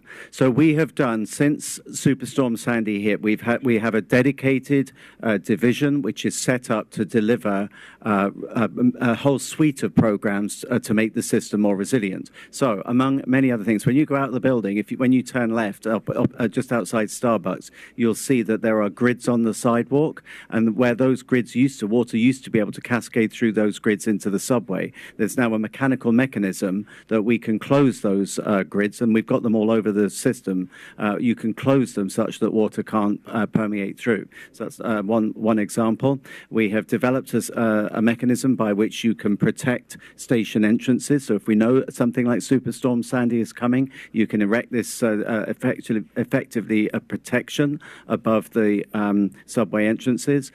Where we have repaired tunnels under the tubes under the river, under the East River particularly, we have added additional protection so that the tunnels won't flood. What's the point of renovating them only to let that happen again? And typically you get advance notice of these big events.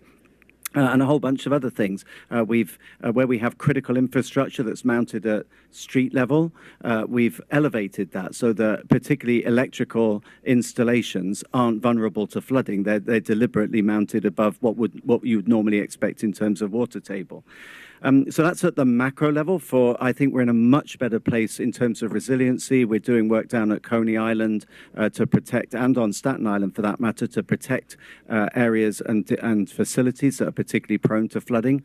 So I think we're in a much better place. There's still a bit more to do.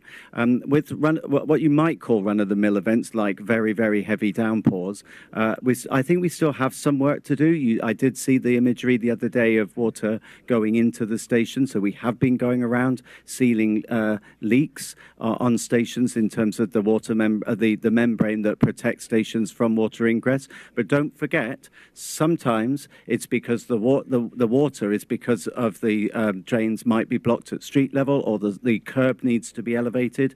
And if that water builds up and goes over the curb and goes onto the sidewalk, it is going to cascade down into the station. So we're working with DOT to find those areas that are most vulnerable and to mitigate against them. These initiatives have been unfolding in the years since Sandy. You can see the results throughout our system, not merely on subways, but also on the commuter rails as well. Let me just have one more thing. I'm sorry, just one more thing. What I would say is, because we have done so much work on clearing drains, and we provided the stats the other day in terms of literally hundreds of miles of track drains, or hundreds of track drains cleared, and hundreds of miles of the actual drains cleared of debris, which causes the track to flood. In recent very heavy downpours, we've seen way less flooding at track level. And obviously that is catastrophic because it causes the signals to drop out and it causes service to be suspended. So the work of the Subway Action Plan, it's the unsexy stuff. It's not things that you would necessarily see, but it absolutely is doing the right thing because it clears the drains and stops the tracks from blocking. Hello. Regarding President Ng's presentation, hoping to get your reaction both specifically to the proposal to electrify the Central Branch to help route around disruptions, and then generally what he talked about, the progress report on Long Island Railroad Forward. He points to a lot of statistics that show that things are improving. Meanwhile, a lot of riders say, certainly over the summer, that the service is as bad as they could remember, and some of the numbers bear that out. Is it apparent to you that the railroad is turning a page with some of what the railroad president presented? Well, in answer to the very last question you posed, yes, it is apparent to the board. And I think Phil Eng's report to us was well received. Look, on the electrification issue, that's something important that we've got to undertake.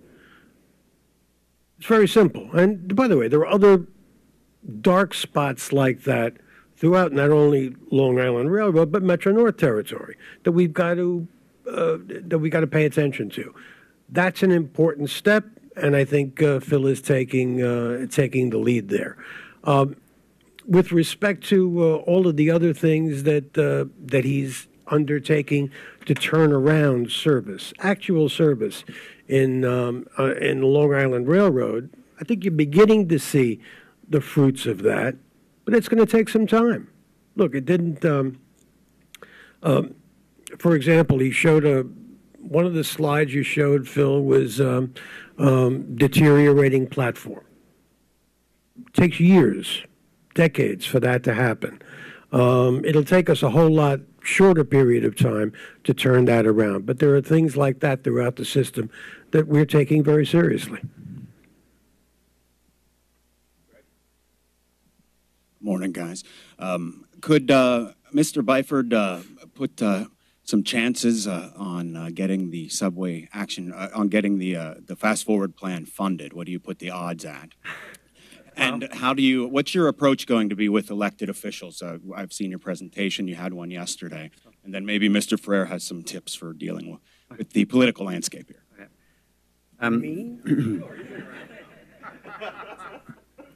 So I'm not a betting man.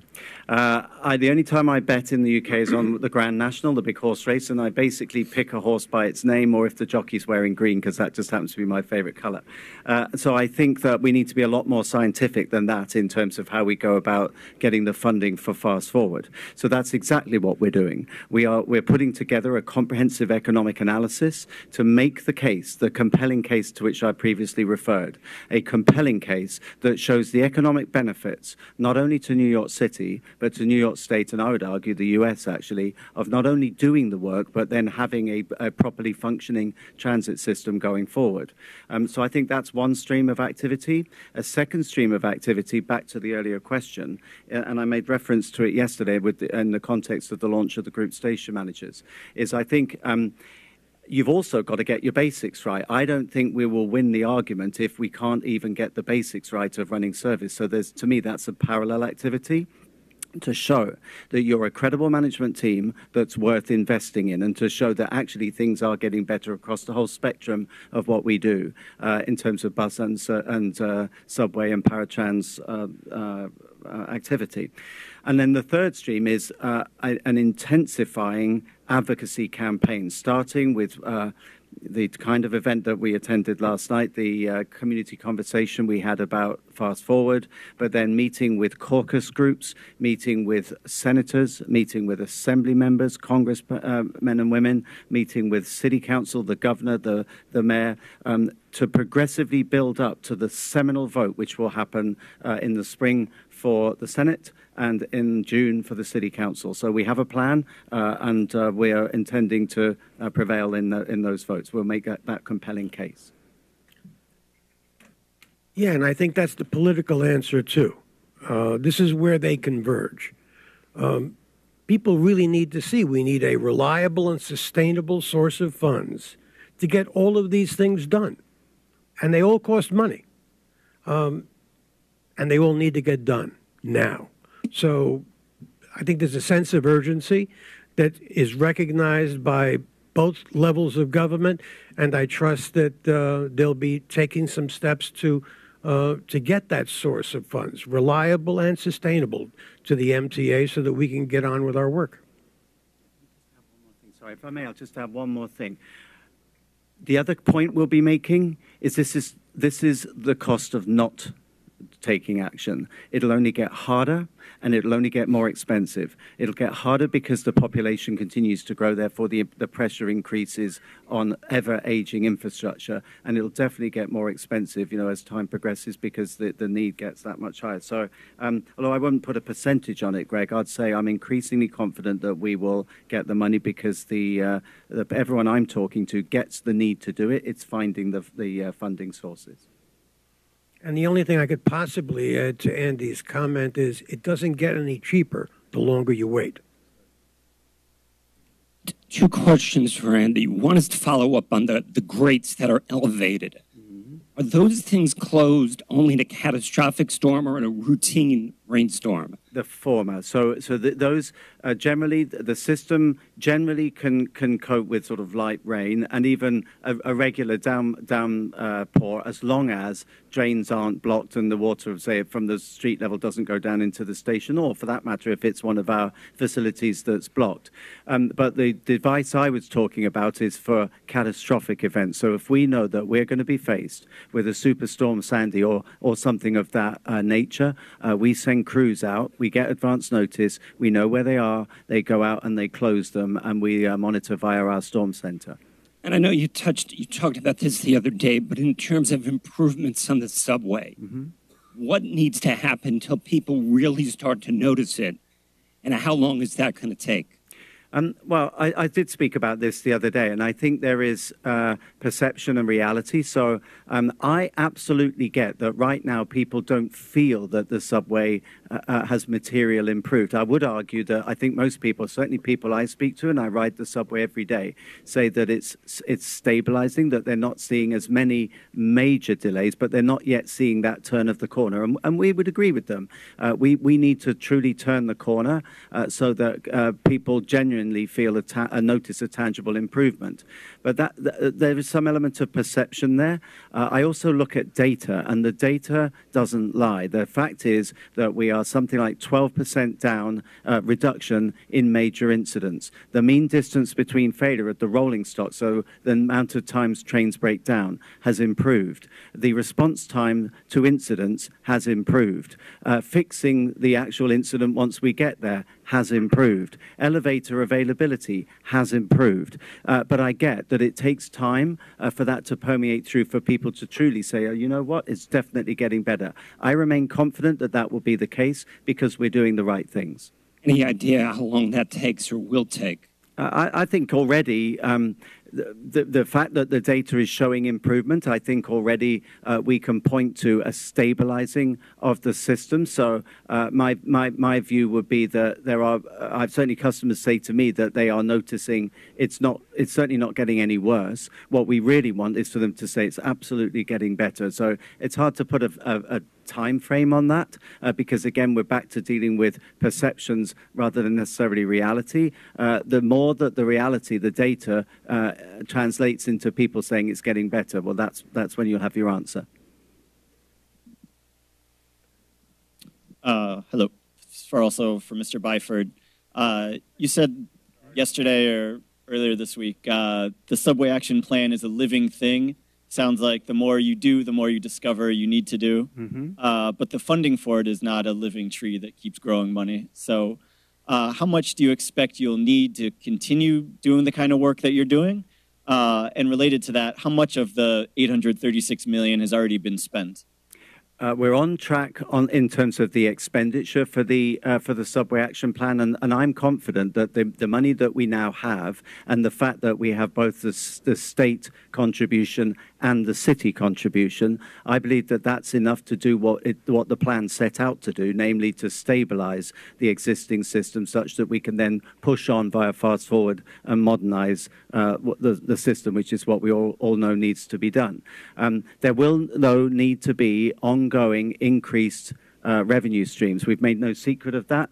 Right now, we're faced with acute financial pressures from an operating expenditure perspective. So we absolutely need to have those new revenue sources, and they've got to be sustained and affordable and adequate. So the fact that we do have now the levy on for-hire vehicles, which will give us a predictable income, that will hugely benefit and help us in terms of sustaining this effort and taking it to the next level.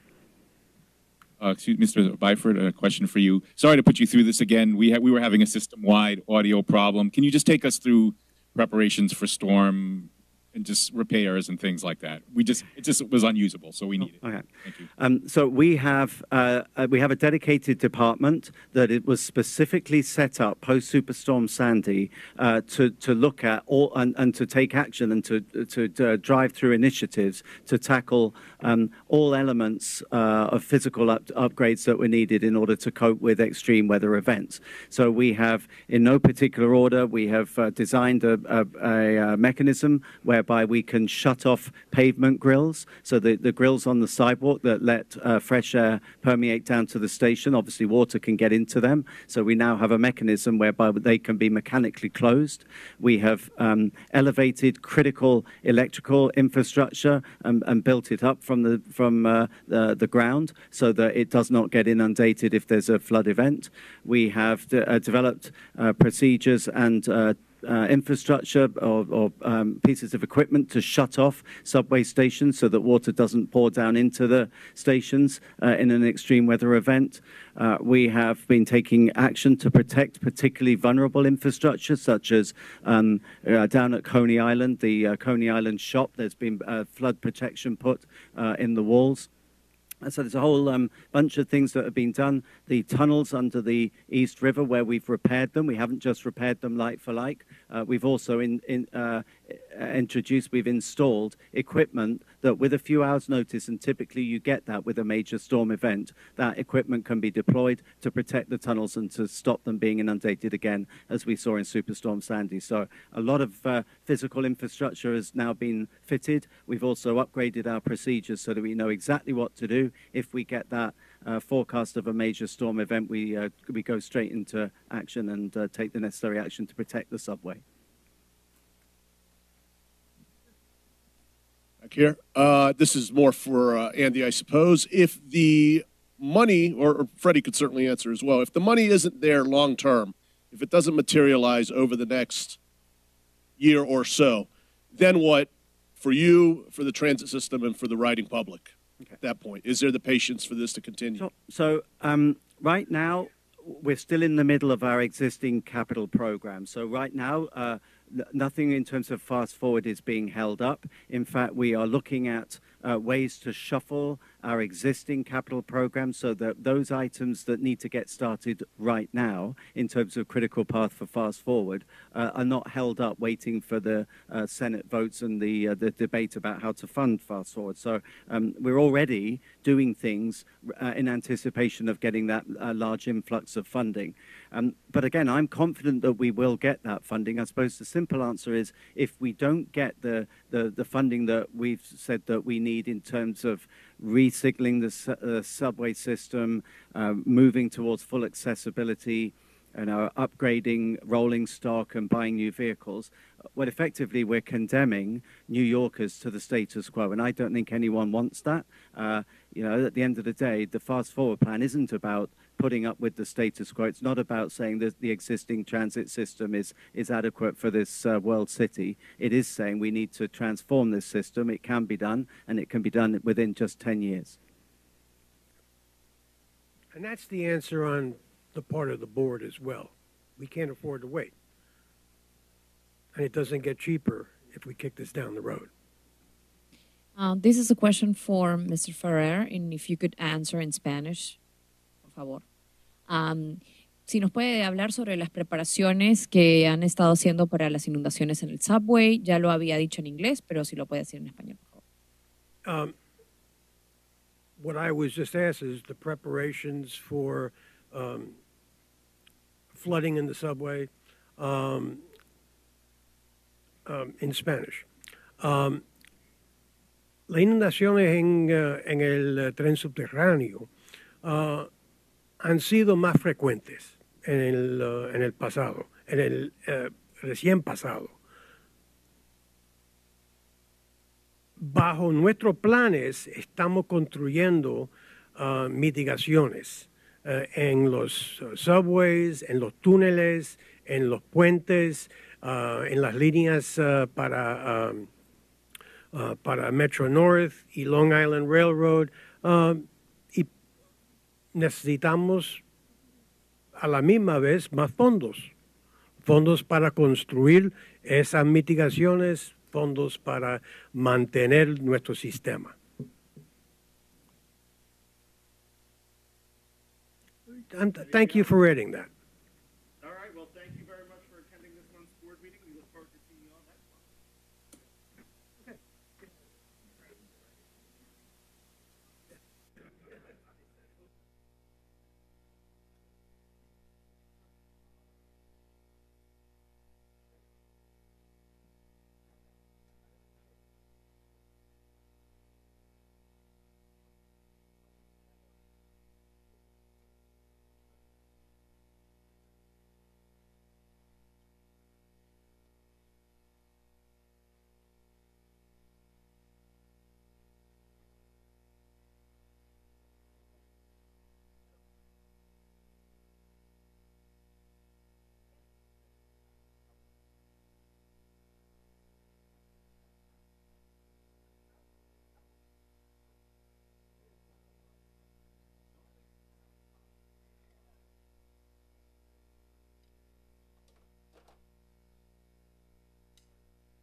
Check, check, 1, 2, mic check.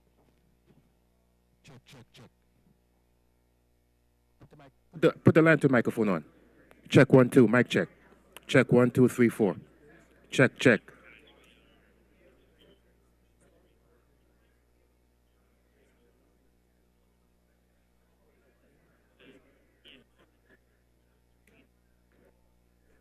The stream's supposed to stop. Meeting is over.